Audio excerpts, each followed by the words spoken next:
C'est l'une des célébrations eucharistiques de ce jour, 1er novembre, pour commémorer la fête de Toussaint. Date retenue par les chrétiens catholiques du monde entier pour honorer ceux et celles qui ont été de vivants et illuminés témoins du Christ.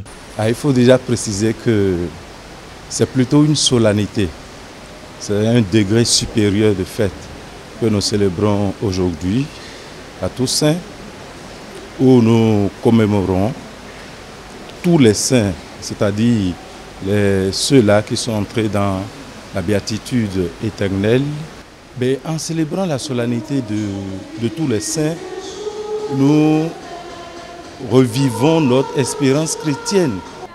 J'ai retenu que Jean-Paul II a vraiment fait des merveilles et que ce qu'il a fait m'a vraiment touché.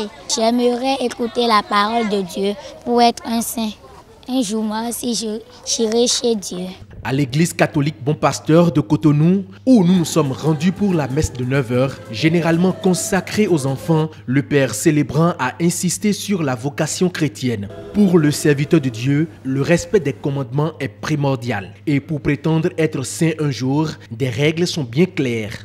Sainte Thérèse de l'Enfant Jésus et de la Sainte Face a défini la sainteté comme une disposition du cœur qui nous rend humbles et petits entre les mains de Dieu, conscient de notre faiblesse, mais en même temps confiant jusqu'à l'audace en sa bonté de Père.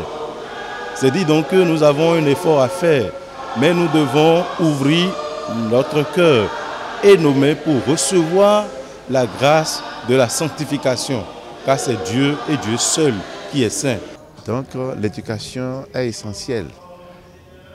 Je me rappelle encore que mon papa me disait, François d'Assise, si je te frappe de temps en temps, c'est pas que je sois comme toi, c'est que je puisse faire en sorte qu'un jour tu sois comme moi.